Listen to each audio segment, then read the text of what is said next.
You got to lock to the world's most requested. We are MyRadioLive.com, Caribbean Urban Music 24/7, 365, forever. It's the Big and Heavy Mix Show on a Tuesday night. Tyler Reid about to get into the 9 o'clock hour with some hip-hop vibes. Before I get into that, though, I got a local artist on the line. He dropped a big mixtape entitled Rock the Throne last winter. He's been pushing his tunes, getting it in. The one and only Neno Rocwell is on the line. How you doing, man? Yes, sir. Yes, sir. I'm doing great. Doing great. How's everything out there? Man, you know, we're just getting it in, man, doing it up T.O. style. You know how we roll. All right, man. Got a couple questions for you, man. First of all, the big question I got to ask is, I mean, obviously hip-hop is not a game for everyone. And it takes a lot of strength and stamina to not only succeed, but also to, you know, just even get your foot in the door. What made you decide to get into this hip-hop game? Actually, well, just like every other artist, I started off as a battler. But before that, what I was really doing was I was just a smart ass at school. So I'd be saying jokes and making fun of people, stuff like that. And when you know, you can only say one joke so many times before it stops getting funny. So I just started making it rhyme, and after a while, I didn't even realize they were diss songs, I guess, or I didn't realize what they were. I was just sing-songing stuff together, and somebody said that's battling, and I got what I get? I got the first Biggie, the Ready to Die tape from like my uncle, and that was it. I just fell in love. I was like, what is this? I had never heard anything like that in my life. Right. That was it for me. I was like, I gotta do this. So time went on, and after getting into whatever young folks get into, like trouble or whatever, it was like, all right, well, let me try this thing that everybody says is, you know, fun or whatever, because I was having fun doing it. Right. Yeah, and it was just, at first it was just really I was just telling things that my friends were talking about and that we were doing at the time, and that kind of, I was just making music for us to ride to, pretty much, and then I just expanded out into just different ideas, different things, and I kind of, the more I did it, the more I got away from certain negativities, and it was just a good thing. All right. Well, yeah. Actually, what you just said there about Biggie, that actually leads me to my next question. Who or what are your main influences in hip-hop? Now, obviously, if Biggie's Ready to Die was a critical, you know, juncture in your, you know, evolution as an artist, I mean, obviously Biggie for the storytelling, I would assume. Yeah. But who else would you say would be a big influence on you as an artist? I feel like, well, Biggie. The reason why Biggie was so huge to me was because he did Everyday Struggle, which was my favorite record, and then I heard that first, and then I heard Party and BS, and I was like, what is this?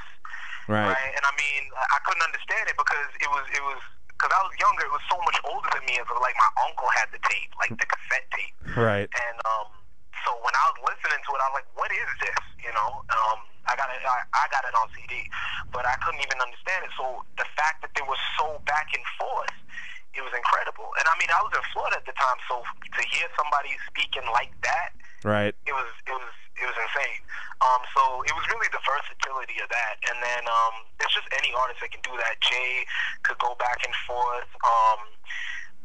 Tip went back and forth. Just watching people be really aggressive and talk about certain things that I was going through at the time, and then the very next record they were talking about certain things that I was aspiring to do, or I just wanted to see people around me do, you know. So it's just really the versatility. But those guys for sure. Jay, right now I'm bumping a whole lot of Jeezy, a whole lot of Meek Mill, yes, a couple of local guys. And right now, one of my favorite artists right now is Rock the House. Shout out to Rock the House out in the dot. We in Toronto, where we do it big. Yes, sir. Man, that record, that's the anthem. That record is bananas. I mean, I'd love to, you know what I need? I need, like, I don't know, anybody who's listening, anybody in the dot that's listening, get a hold of Rock the House and beg to do a remix. I'd love to hear, like 50 guys on that record. Yeah, like a crazy remix. That's a dope idea right there, man, because you know what? That tune, I bet, you know what? There's got to be, at least you just said, about 40, 50 cats that would totally rock that joint out, man. I mean, that tune is begging for a remix for sure. I'm telling you, I'm trying to get my DJ Sleepy out and get me the beat. Like Rock is like holding that beat secret. I'm trying to get that beat. If I get my hands on that beat, epidemic. I hear that, man. Trust me, I've been beating out that tune quite a bit on the show since I got the single. I got the single, I think, in early winter, like I don't know, maybe about February. I got it from through a record pool. And that joint is still hot. Like that's still a major record. That's like it's crazy. I just wish it had more legs. Yeah. Like Hear that, man? Okay. It's definite grassroots. Right on. Yep. MyRadioLive.com. It's the Big and Heavy Mix Show. Tyler Reid on the line with Neno Rockwell. All right, so you spent some time, obviously, in Toronto. How would you say this city influenced you as a person and as an artist? Being up north was good for me, especially because I got to see something different, and I just got to see like the way that other people do things. You know what I'm saying? Right. And I mean, well, I shouldn't even say the way that other people do things. The way that we do things. You know what I'm saying? Right. We're just different with what it is that we do. So we definitely have our own style here. That's for sure. Yeah, absolutely. Like growing up both in Florida and well in Orlando and the Dot, it makes me easy. It makes it much easier for me to embrace different things. Right. When you're out in the South, it's Southern music. Like there's a little bit of a disconnect with artists, right? You could have a local cat out there that can be the king forever. You're not even listening. Like you need a Kanye West to get you to look any differently, right? But when I came out to the Dot, it was like there was so many people doing so many different things, and those artists they embrace their roots. Like right. if a guy's from Poland and he comes and he likes hip hop, he has a certain Polish twist to it. You know what I'm saying? Like right. you got the guys come out here and they do reggaeton heavy out there. You know what I'm saying? And you got guys that come from Jamaica. They have like Jamaican accents. They do little tweaks to things, little slangs and stuff. So I think it helps Toronto be very versatile in the way that they conduct themselves and the way that they make records. They just make really interesting records. You know what I'm saying? So it's good. Yeah, definitely. I mean, because the funny thing is, Toronto in the especially in the early to mid '90s, a lot of the sound, a lot of the beats, especially, were jazz based, and then as time moved on, it seemed like a lot of the Toronto MCs started really embracing their Caribbean roots. Obviously, with Cardinal Official being the main guy to do that, but a lot of other cats have done the same thing. They've embraced where they're from. I mean, a lot of the Filipino MCs in the city have done the same thing. You know, and it's a good look.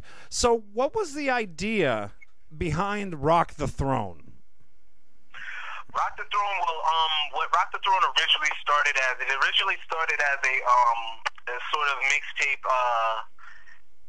Sort of mixtape series that I was doing called Armed Robbery, where what we did was every week we took 5 beats from a certain artist and I just wreck them.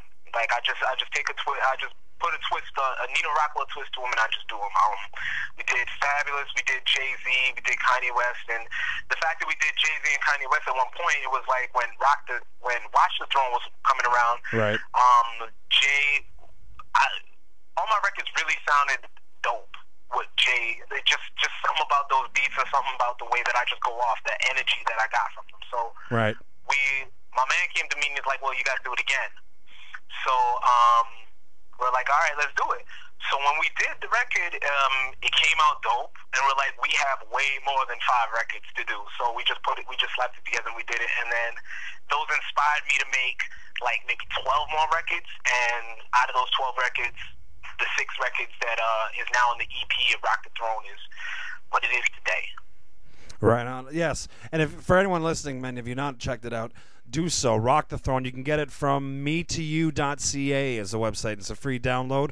And I believe you can also go... Right? Am I right? Yeah. That's one place. But where you want to get the direct one is from NenoRockwell.com.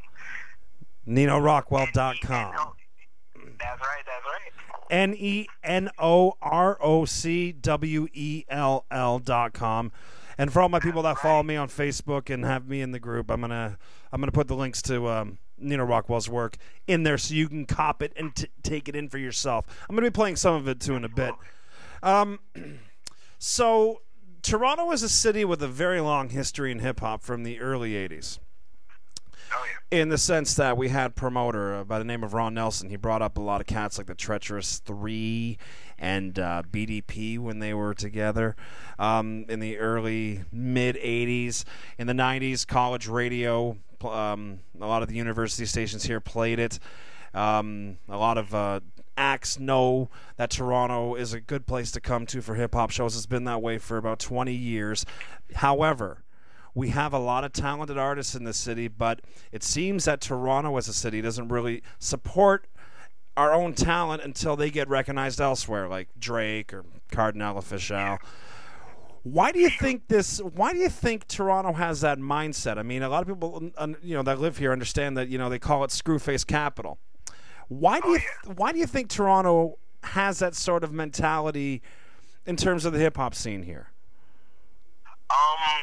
That's like a really long answer, but I'm gonna give you the most detailed, short answer I can give. All right. Really, with that is, I feel like two things. One, I feel like with T-Dot is not the birthplace of hip hop, right? Like New York is arguably the birthplace of hip hop. Right. So what it looks like, I'm just saying the United States is the birthplace of hip hop, and the reason why it's like that is because it's usually a young urban black male generated music, and for the most part, urban black males were born there, like the first generation. These guys can trace their ancestry through America. Like right. they don't even have to leave the country. So essentially, it's like this: when you come somewhere foreign with something that you hold dear, and then somebody else shows you something new, you might look at it, you might enjoy it, but you still hold that thing that you hold dear to you. Now, I say that to say this. With that said, when you go to the States and they accept you out there, that's when T-Dot accepts you, simply because they're the ones who made that. Like, they're the forefathers. They're like, if I say I'm nice, that's nice that I'm nice. Right. If Young Jeezy says I'm nice, now 3 and 4 people that think Jeezy's the realest, this Neno Rockwell kid's got to be the man. Right, right. So there's that influence. It's not taken as authentic until you have somebody authentic say so. I'm missing that word. I know what you're saying though. It's not taken as authentic until somebody says this is it. And also the other one to that is hip hop in Toronto. Like the way you said it, I mean, like it's about 20 years that it's really been, in the forefront, really growing. But I mean, as far as a musical genre and a culture, 20 years is like no time at all. Like it's not. I feel like Toronto hip hop is still in such a state. It's a sponge at this point. It's still absorbing new information and whatnot. So I mean, Toronto hip hop still looking up to Big Brother, the United States hip hop. So it's like we want to know how do we walk, how do we talk, how do we act. So we're getting so many influences from there, and with those influences, we're creating how hip hop music and the culture carries itself. Right. And then at some point, we need to find a way to be authentic hip hop and be ourselves. And I think at this point there's a couple of dudes in the forefront. I mean, we did mention Rock the House, right. Of course Drake, Carter, everybody. There's a lot of people that are at the forefront. We just need those leaders to really grab those reins and really bring it in. We gotta really bring it in, because times are moving faster. We don't have the luxury of taking another 20 years to decide on, all right, so what's our equivalent to swag, or what's our equivalent to charm, or what's our equivalent to ice. Like, we don't have that time. We gotta make these moves now. We gotta be trendsetters right now, because times are moving so quickly. It's like, you gotta do it, So right. It's a good and a bad thing. It's a double-edged sword. So I mean. MyRadioLive.com. It's Tyler Reid and the Big and Heavy Mix Show with Neno Rockwell on the line. All right, so you've been an up-and-coming artist for a little while now, and you've been doing your thing. What can we expect more from Neno Rockwell in the future? Right now, what I'm really, really working on is I'm trying to pull back, trying to do a couple of things. Right now, the biggest focal point in my career right now has got to be the Rock the Throne EP. just 6 tracks of absolute fire. Right. Just great producers, great records. When we were first creating it, we were worried that 6 tracks wouldn't be enough, but it actually encompasses a lot of it covers a lot of ground, and really proud of that. The newest single, which is getting recognition thanks to good people like you, is "If the Party Stops," produced by my man Cashmere Royale. Banger. Banger. Yeah, man. We went heavy with that one. I mean, yeah. And like I said, there's maybe 12 or 14, 15 records we did, and that one just stood out. I think we did that one second. That was the second one I recorded. Right. And it was just supposed to be a whatever record, and it just kept haunting me, man. It just kept coming back. So, yeah. Yeah. Well, yeah. That definitely. Sorry, I didn't mean to cut you off, man. What you were saying? No. Go ahead. Well, no. I was gonna say about "If the Party Stops." I mean, that tune. The first time I heard it was off "Rock the Throne." And I heard it back in, I guess I got it in December, I think. I got the link for the mixtape, and I took it in. And I was thinking, okay, this is a radio-ready single. This is a club-ready single. And one of the reasons why is because, first of all, the production on it is totally tight. It sounds like there's a video game sample in there somewhere. Yeah, that's what I heard. I get a lot of that. You know what I mean? I don't know if it necessarily is the case, but that's what it kind of reminded me of. And I had that bounce to it. And, you totally rocked with the flow on it was just bananas. And as I said, I've played that tune quite a few times on my mix show here, and I always get a really positive response. They're like, yo, who is that?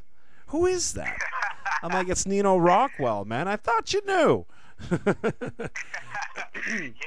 I mean, that one's gonna shake that one's gonna turn a lot of heads. We were really going for something really different with that. And I mean, I find like there's a lot of good party records right now. I think in hip hop, maybe not quite just hip hop. There are a little bit of crossover records, but there's a lot of good party music going on right now. But there's not. It just doesn't have that bounce. We haven't heard that in a minute. So that's really where we were going with that. That's really where we were going with that. Right. So me and Cashmere really collaborated with that to really get that sort of bounce feel back to it, like back in 2002 type thing. Yeah, so yeah. I think we really nailed it. Yeah, you did, yeah, because I was going to say that tune sounds like a record that would have came out, about 2001, 2002. It had that same sort of When the Last Time, Nothing, Rock the Mic, and it had the same kind of energy to it. And actually, and I've been saying this to a lot of my DJ friends too, that I'm like, listen, I'm liking the new stuff that's out, obviously, because I play it, but a lot of them, they'll tell you, they're like, man, Tyler's always going on about how there's not enough mid-tempo records out now. Almost everything is 80 BPM or less. And, as I said, that's fine. A lot of it has that trap music influence, which is cool. But, for those party anthems, man, you need to have that around 95, 100. You got to bring it back up again. And that was one of the few tunes I've heard this year that actually brought it back to that tempo. So when I first heard it, I'm like, okay, yes, this is a tune I'm going to have to definitely drop in the club. And as I said, a lot of people have been checking for it. So it's off the Rock the Throne EP. Now, how would people be able to get a copy of the Rock the Throne EP? The Rock the Throne EP, the best way to get a copy of that, again, is NenoRockwell.com, free download. Absolutely free, the whole joint. Love that. Also, you can get at me. I mean, if you can't get there, you can find me anywhere, pretty much. I mean, I'm on Twitter, Neno Rock. I'm on Facebook, Neno Rock. I mean, shoot, I'm everywhere. You know what I'm saying? So that's the best place to find it. That's the best place to find it. NenoRockwell.com. No K in my name, no shame in my game. You know what I'm saying? Nice. And yes, to all the people listening, I will post the at Twitter of Neno Rockwell. So you want to hit him up that way, you can do so. I'll have that posted up after the show. Okay, so a few more questions to close out the interview, and they're real quick. They're just one answer questions. You ready? All right. All right. Snapbacks or fitteds? Fitteds. Biggie or Nas? Oh, man, they hit me with the hard one. I'm going to go Biggie. I know. That is a tough one. I will say that is a tough one. That's rough. How to do it, man. Raptors or Jays?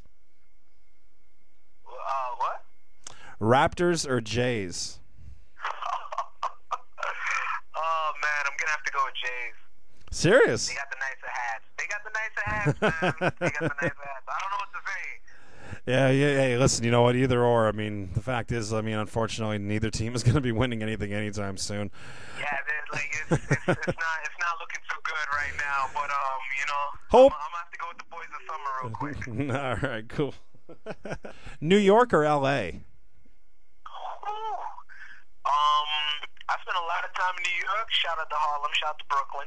But I don't know. Like, I did a couple shows in LA. I spent some time in LA. I'm really just loving how it feels out there. Shout out to my man Ray out in Watts. But yeah, I'm gonna have to. Oh, it's tough. I'm gonna have to go with New York. I'm gonna have to go with New York. All right. New York in the summertime is nothing like it. You go to the Puerto Rican Day Parade. I mean, I fell in love like 47 times. I know. New York has an energy all its own. There's no doubt about it. I played out there last December, and it was wild, man. Yeah. Shout out to Brooklyn. Shout out to the entire crew, MRL family. You know what it is, Zip and the entire crew, Super B and all that. You know what it is. All right. Well, how about this? Braids or weave? You know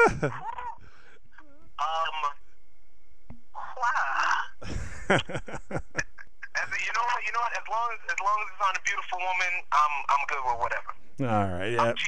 I'm taking the easy answer. I'm cheating. Hey, you know what? Yeah, I kind of put you on the spot. I'm probably going to get in a whole bunch of trouble for even asking that question. But hey, you know what? It just popped into my head. What can I tell you? All right. Yeah, man. All right, Toronto, late night. You just finished smashing a club. You just killed the performance. Yeah. Where do you go for food? Do you go for jerk chicken or do you go for some Chinese on Spadina? I'm gonna go with Chinese on Spadina. My man Lazar has this brilliant spot out there, cold tea special. What's up? Yeah, but on the real, I would probably be at Markham Station. To be honest with you. Ooh. Okay. Let me explain for my listeners that are not from Toronto. If you're ever on the east side of Toronto, there's a spot at Markham Road and Shepherd Avenue East in Scarborough. It's called Markham Station. It's 24 hours. Now, trust me, this place, if you go there at 4 in the morning, you're going to see the place rammed with people. And I'm telling you, 90% of those people have just left the club, and 10% of those people who worked in the club. You know what I mean? Like, it's where DJs and, like, bartenders and, coat check girls, they all meet up there. And the fiercest chicken wings you'll get at 4 in the morning in the city. Shout out to Scarborough. Shout out to Markham Road and Shepherd. You know what it is. Markham Station. The only thing is, if you've been drinking, you shouldn't be driving. And be watchful, because there's always 2 policemen just sitting there drinking coffee all night long. I'm telling you. So you know what it is. Definitely. You know what I mean? Stay safe. Don't drink and drive. So, yeah, that's going to do it for this interview anyway, man. So, again, your website is nenorocwell.com, NENOROCWELL.com. You can also, are you on SoundCloud? Yes, I am on SoundCloud. Okay. I am on SoundCloud. I believe it's SoundCloud. That's the same deal. Right. NENOROCWELL on SoundCloud. And you can add him on Twitter at Neno Rock. NENO Rock. Got it? ROC. No K in my name, no shame in my game. Nice. All right. Thanks a lot for this interview, brother. Not a problem. Thank you for having me, man. All right, man. We're going to get into the tune right now. It's If the Party Stops. Party's never going to stop. Take it in. Neno Rockwell, myradiolive.com. Live.com. Live.com. Live.com.